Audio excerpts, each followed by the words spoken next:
प्रिय व्यूअर्स, दृष्टि आईएएस के नए प्रोग्राम प्रीलिम्स प्रैक्टिस क्विज में हम यूपीएससी और अलग अलग स्टेट पीसीएस की प्रारंभिक परीक्षाओं में पूछे गए सवालों को विश्लेषण के साथ हल करेंगे। जानकारी के साथ साथ सही उत्तर का चयन करते समय कौन से ट्रिक कारगर साबित होते हैं उन्हें भी सीखेंगे। विकल्पों की छंटनी करना, बुनियादी अवधारणा को समझना, तथ्यों और अतिवादी व विशेष शब्दों पर ध्यान देने का अभ्यास करने की भी कोशिश करेंगे। इस कार्यक्रम के तहत हम हर एपिसोड में 5 सवालों को हल करेंगे। टीम दृष्टि द्वारा हाल ही में लॉन्च की गई प्रीलिम्स प्रैक्टिस सीरीज नामक पुस्तक श्रृंखला को आधार बनाइए। इसमें यूपीएससी समेत विभिन्न प्रारंभिक परीक्षाओं में पूछे गए करीब 8 से 10 हजार प्रश्नों का संकलन, उत्तर व विश्लेषण के साथ तैयार किया गया है। इस सीरीज की कुछ किताबें मार्केट में आ चुकी हैं और कुछ आने वाले समय में आएंगी। तो मुझे उम्मीद है कि आप सब ने 2018 के क्वेश्चंस को अपने सामने रख लिया होगा। 2018 में पॉलिटी के जो सवाल पूछे गए थे उन्हें अपने सामने रखिए ताकि इस सेशन में आपको सवाल और उनके जवाब अच्छे से समझ में आए। चलिए आज के पहले सवाल को देखते हैं। विधि और स्वाधीनता के बीच सबसे उपयुक्त संबंध को निम्नलिखित में से कौन प्रतिबिंबित करता है? यदि विधियां अधिक होती हैं तो स्वाधीनता कम होती है। यदि विधि नहीं है तो स्वाधीनता भी नहीं है। यदि स्वाधीनता है तो विधि निर्माण जनता को करना होगा। यदि विधि परिवर्तन बार बार होता है तो वह स्वाधीनता के लिए खतरा है। इन चारों विकल्पों में से कौन सा विकल्प सही है? सवाल को एक बार फिर से सुन लीजिए। विधि और स्वाधीनता के बीच सबसे उपयुक्त संबंध को निम्नलिखित में से कौन प्रतिबिंबित करता है? चलिए अब विश्लेषण इसका देखते हैं। यह सवाल पूरी तरह से कॉन्सेप्ट बेस्ड है, ऐसे में जरूरी है कि इसके एक एक शब्द को ध्यान से पढ़ें। वैसे आपको बता दें कि सर जॉन लॉक का यह प्रसिद्ध कथन है कि यदि विधि नहीं है तो स्वाधीनता भी नहीं है। अब एक एक कथन से इसे सॉल्व करने की कोशिश करते हैं। पहले तो हमें विधि और स्वाधीनता दोनों शब्दों का अर्थ अच्छे से पता होना चाहिए। उसके बाद हम दोनों के बीच के संबंध को देख लेंगे। हालांकि ऐसे शब्दों का अपने आप में पूरा कोई अर्थ नहीं होता, लेकिन फिर भी हम मोटे तौर पर इसको देखते हैं। विधि से मतलब कुछ ऐसे नियम होंगे जिनसे हमारी व्यवस्थाएं चलती हैं, जैसे लोगों में अनुशासन कैसे लाया जाए, लोगों के खिलाफ कोई अपराध हो तो उन्हें सुरक्षा और न्याय कैसे दिया जाए, हमें पता कैसे चलेगा कि आखिर हम कौन से अधिकार रखते हैं और कौन से नहीं, वगैरह वगैरह। अब संविधान को ही ले लीजिए, तो यह भी एक विधि है जिससे हमें पता चलता है कि लोगों के बीच समानता है, सभी स्वतंत्र हैं और कितने हद तक स्वतंत्र हैं। लोगों के पास अधिकार होंगे और होंगे तो कौन कौन से होंगे, इस तरह की बातें। अब आते हैं स्वाधीनता पर। यदि हम शब्द को स्पष्ट करें तो इसका एक अर्थ स्व के अधीन होना है, यानी खुद के अधीन होना हो सकता है। इसका एक सामान्य अर्थ हुआ कि अपने काम को बिना रोक टोक के कर पाना। और यदि व्यक्ति अपना काम अपनी इच्छा अनुसार नहीं कर पाता है तब इसका विपरीत असर उसके मानसिक स्वास्थ्य और शारीरिक विकास पर पड़ता है और उसका व्यक्तिगत विकास प्रभावित होता है।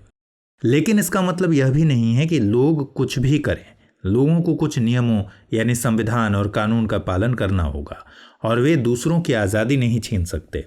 अब सवाल है कि लोगों के पास क्या क्या अधिकार होंगे या किस हद तक वे आज़ाद होंगे। तो इस बात का पता हमें विधि से ही चल सकेगा। और सबसे अहम बात है कि वह संविधान या कानून ही है जो लोगों या सरकारों को लोगों की आज़ादी छीनने से रोकता है। अब यदि विधि ही नहीं होगी तो लोग कुछ भी करने के लिए आज़ाद होंगे, यानी विधि नहीं होगी तो स्वाधीनता भी नहीं होगी। वहाँ तानाशाही भी हो सकती है, इसलिए दूसरा विकल्प सही है। दूसरा विकल्प कह रहा है यदि विधि नहीं है तो स्वाधीनता भी नहीं है। अब एक बार इसके चौथे विकल्प पर नजर डालिए। विधि में अगर बदलाव हो रहा है तो यह खतरा नहीं बल्कि समय के अनुसार व्यवस्था को ढालना है। तीसरा विकल्प कहता है कि लोग खुद ही विधि बनाएं। वैसे तो भारत में लोग ही अपने प्रतिनिधियों के जरिए अप्रत्यक्ष रूप से विधि बनाते हैं, लेकिन इसकी जिम्मेदारी अगर हर एक व्यक्ति पर छोड़ दी जाएगी तो उसमें सामूहिकता नहीं आएगी और बड़े समूह का कल्याण नहीं हो सकेगा। वहीं अगर विधियां अधिक होती हैं तो स्वाधीनता कम नहीं होती बल्कि प्रबंधित होती है। दूसरी बात, हम यह न भूलें कि कोई भी कानून संविधान के दायरे में रहकर ही बनाया जाता है। इस आधार पर लोगों के अधिकारों को नहीं छीना जा सकता और संविधान में न्याय दिलाने की प्रक्रिया का भी उल्लेख है। तो दोस्तों, प्री में संविधान और राज्य व्यवस्था के मूल लक्षणों से अक्सर प्रश्न पूछे जा रहे हैं। आप इनका हर आयाम से विश्लेषण करते हुए ही अध्ययन करें। गरिमा, बंधुत्व, एकता, अखंडता जैसी बातों का भी खुद से एनालिसिस करें। तो इस तरह इस प्रश्न का सही जवाब है ऑप्शन बी। अब अगला सवाल देखते हैं।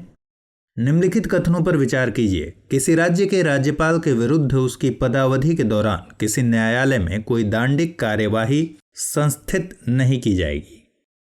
दूसरा कथन है, किसी राज्य के राज्यपाल की परिलब्धियां और भत्ते उसकी पदावधि के दौरान कम नहीं किए जाएंगे। उपर्युक्त कथनों में से कौन सा या से सही है या है? केवल एक, केवल दो, एक और दो दोनों, और ना तो एक न ही दो। मैं शुरू में ही बता देता हूं कि इसका सही उत्तर विकल्प सी यानी एक और दो दोनों है। अब विश्लेषण देखते हैं। राष्ट्रपति की तरह ही राज्यपाल को संविधान में कुछ खास संरक्षण दिए गए हैं, जिसका जिक्र हमें संविधान के अनुच्छेद 361 में मिलता है। इस अनुच्छेद 361 का खंड 2 कहता है कि राष्ट्रपति या राज्यपाल के खिलाफ पदावधि के दौरान किसी भी न्यायालय में दांडिक कार्यवाही संस्थित नहीं की जाएगी, यानी पहला कथन बिल्कुल सही है। लेकिन हम यहाँ दो शब्दों पर ध्यान दें। पहला, पदावधि के दौरान तो नहीं, लेकिन पदावधि के बाद दांडिक कार्यवाही की जा सकती है। और दूसरा शब्द है दांडिक कार्यवाही, यानी इस दौरान दांडिक कार्यवाही तो नहीं की जा सकती, लेकिन सिविल कार्यवाही की जा सकती है। सवाल दरअसल इन्हीं चीज़ों से घुमा फिरा कर बनता है, इसलिए इन बातों पर बहुत गौर करना चाहिए। अब अनुच्छेद 158 में राज्यपाल के पद के लिए कुछ शर्तें दी गई हैं। इनमें से एक है कि राज्यपाल कुछ परिलब्धियों, भत्तों और विशेषाधिकारों का हकदार होगा। आपको बता दें कि ये सब संसद निर्धारित करती है। इसी अनुच्छेद के खंड 4 में लिखा है कि जब तक राज्यपाल अपने पद पर है उसकी परिलब्धियों और भत्तों में कटौती नहीं की जाएगी, इसलिए दूसरा कथन भी सही है। और इसी तरह का प्रावधान राष्ट्रपति के लिए भी है। इसका जिक्र हमें अनुच्छेद 59 में मिलता है। तो हाल ही में कोविड-19 के चलते राष्ट्रपति और उपराष्ट्रपति ने अपनी परिलब्धियों में कटौती करने का फैसला लिया है, आप जानते होंगे। इसे अनुच्छेद 59 से जोड़कर नहीं देखना चाहिए, क्योंकि इसके लिए संसद ने कोई कानून पारित नहीं किया है। यहाँ ये ध्यान रखना है, इससे भी सवाल बन सकता है। यह स्वैच्छिक कटौती है। तो इस तरह इस प्रश्न का सही जवाब है ऑप्शन सी, यानी दोनों कथन सही हैं। अगला सवाल देखते हैं। निम्नलिखित में से किनको विधि के शासन के प्रमुख लक्षणों के रूप में माना जाएगा? शक्तियों का परिसीमन, विधि के समक्ष समता, सरकार के प्रति जन उत्तरदायित्व, स्वतंत्रता और नागरिक अधिकार। नीचे दिए गए कूट का प्रयोग कर सही उत्तर चुनिए। केवल 1 और 3, केवल 2 और 4, केवल 1, 2 और 4, या फिर 1, 2, 3 और 4। तो इसका सही उत्तर है विकल्प सी, यानी केवल तीसरा कथन गलत है और बाकी सब सही हैं। अब विश्लेषण करते हैं। तीसरे कथन में आप ध्यान से देखेंगे तो जस्ट उल्टा लिखा हुआ है, यानी जनता के प्रति सरकार का उत्तरदायित्व होना चाहिए, न कि सरकार के प्रति जन उत्तरदायित्व। तो इसलिए यह तीसरा कथन गलत होगा। अब हम विकल्प देखते हैं। तीसरा कथन ए और डी में मौजूद है, इसलिए ए और डी अपने आप गलत हो जाएंगे। अब बचे बी और सी। अब विकल्पों की छंटनी करने पर पता चलता है कि 2 और 4 बी और सी दोनों में है। ऐसे में केवल कथन 1 की पुष्टि बचती है। अब हम कथन 1 के शब्दों पर जाते हैं, यानी शक्तियों का परिसीमन। परिसीमन के लिए हमें इंग्लिश शब्द देखना चाहिए। यहाँ इसके लिए लिमिटेशन लिखा गया है, जबकि परिसीमन के लिए डिलिमिटेशन शब्द यूज किया जाता है। इसलिए हमें लिमिटेशन पर सोचना चाहिए। लिमिटेशन मतलब शक्तियों को रोकने की बात की जा रही है। सरकार की शक्तियों पर अंकुश लगाना विधि के शासन का सबसे अहम गुण होता है। विधि के शासन से मतलब है कोई भी देश वहां के संविधान और संसद द्वारा बनाए गए कानूनों से चलेगा। इसमें एक बात और भी है कि सरकार को क्या करना है और क्या नहीं करना है, सरकार को क्या क्या करने की शक्तियां हैं और कहां जाकर वह रुक जाएगी, कानून या संविधान से ही पता चलता है। यानी सरकार की तानाशाही से लोकतंत्र का बचाव करना विधि का शासन है। विधि का शासन के उदाहरण जान लेते हैं। मान लीजिए किसी व्यक्ति ने कोई कृत्य किया और अब यह किसी कानून से ही पता चलेगा कि वह कृत्य अपराध है भी या नहीं। अगर अपराध है तो सजा कितनी मिलेगी, सब कुछ उस कानून के मुताबिक ही डिसाइड किया जाएगा। किसी बात पर संशय न रहे, इसके लिए भी कानून की मदद ली जाती है। तो इस तरह इस प्रश्न का सही जवाब है ऑप्शन सी। आइए अब अगला सवाल देख लें। यदि भारत का राष्ट्रपति संविधान के अनुच्छेद 356 के अधीन यथा उपबंधित अपनी शक्तियों का किसी विशेष राज्य के संबंध में प्रयोग करता है तो ए, उस राज्य की विधानसभा स्वतः भंग हो जाती है, बी, उस राज्य के विधानमंडल की शक्तियां संसद द्वारा या उसके प्राधिकार के अधीन प्रयोज्य होंगी, सी, उस राज्य में अनुच्छेद 19 निलंबित हो जाता है, और डी, राष्ट्रपति उस राज्य से संबंधित विधियां बना सकता है।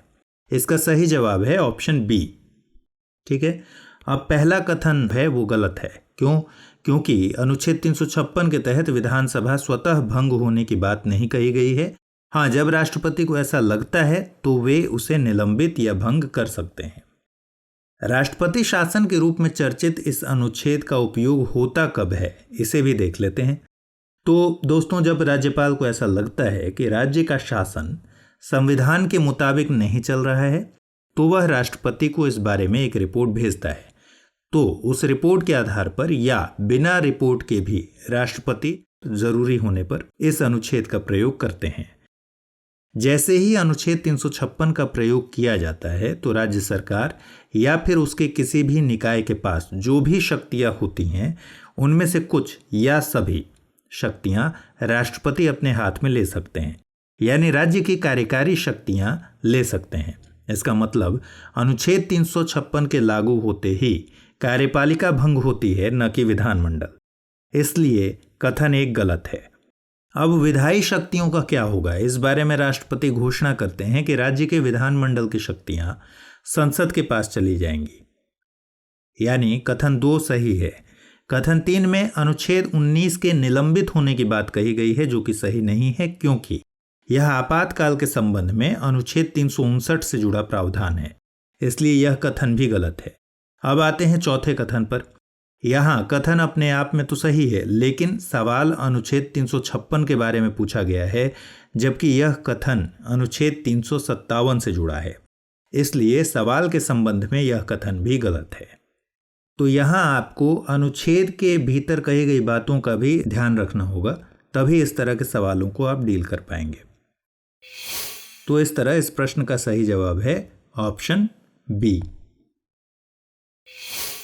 चलिए आज का आखिरी सवाल देखते हैं। निजता के अधिकार को जीवन एवं स्वतंत्रता के अधिकार के अंतर्भूत भाग के रूप में संरक्षित किया जाता है।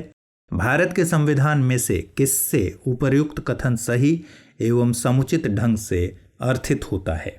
अनुच्छेद 14 एवं संविधान के 42वें संशोधन के अधीन उपबंध। दूसरा कथन है अनुच्छेद 17 एवं भाग 4 में दिए राज्य की नीति के निदेशक तत्व। तीसरा है अनुच्छेद 21 एवं भाग 3 में गारंटी की गई स्वतंत्रताएं। और चौथा है अनुच्छेद 24 एवं संविधान के 44वें संशोधन के अधीन उपबंध। ठीक है, सही जवाब इसका है ऑप्शन सी। बहरहाल इस सवाल को उसके शब्दों के आधार पर ही सॉल्व किया जा सकता है। यहाँ लिखा है कि इस अधिकार को जीवन एवं स्वतंत्रता के अधिकार में संरक्षित किया जाता है, यानी जाहिर सी बात है यहाँ बात हो रही है अनुच्छेद 21 के बारे में। यहाँ केवल अनुच्छेद 21 है जो स्वतंत्रता के अधिकारों वाले सेक्शन से है, इसलिए तीसरा विकल्प सही है। इसके अलावा अनुच्छेद 14 और अनुच्छेद 17 तो समता के अधिकारों में आते हैं, जबकि अनुच्छेद 24 शोषण के खिलाफ अधिकारों में आते हैं, तो ये उत्तर नहीं हो सकते। इसके अलावा ए, बी और डी में अधिकारों के बाद कुछ और प्रावधान भी लिखे हैं जिनसे हम उन्हें गलत मान सकते हैं। अब आते हैं तीसरा विकल्प कैसे सही है। दरअसल सुप्रीम कोर्ट ने अनुच्छेद 21 के दायरे को कई बार बढ़ाया है, फिर चाहे वह गरिमापूर्ण जीवन जीने की बात हो या फिर विदेश जाने की। साल 2017 में राइट टू प्राइवेसी के मुद्दे ने काफ़ी जोर पकड़ा था। इस समय आधार कार्ड का मसला भी चल रहा था, जहां सरकार का मानना था कि यह एक कानूनी अधिकार है। वहीं सुप्रीम कोर्ट ने इसे मूल अधिकार का दर्जा दिया और गरिमा एवं स्वतंत्रता के अधिकार से जोड़ते हुए अनुच्छेद 21 का ही एक भाग माना। ऐसे ही जब आधार कार्ड के मसले पर जस्टिस के.एस. पुट्टास्वामी सरकार के खिलाफ गए, तब भी कोर्ट ने इसे मूल अधिकार का दर्जा दिया। ठीक है, तो इस तरह इस प्रश्न का सही जवाब है ऑप्शन सी। तो दोस्तों अगले एपिसोड में फिर नए सवालों के साथ हाजिर होंगे, तब तक ख्याल रखिए। और हाँ, इस सेशन को सुनने के बाद एक बार फिर से सवालों को ज़रूर देख लीजिए और कभी भी इस सेशन के शुरुआत में अपने पास जिस साल के सॉल्व क्वेश्चंस को हम डील कर रहे हैं वो क्वेश्चन बैंक अपने पास रखिए, ताकि आप उन सवालों को देखते रहें। जब हम एनालिसिस कर रहे होंगे तो आपको समझने में बहुत आसानी होगी।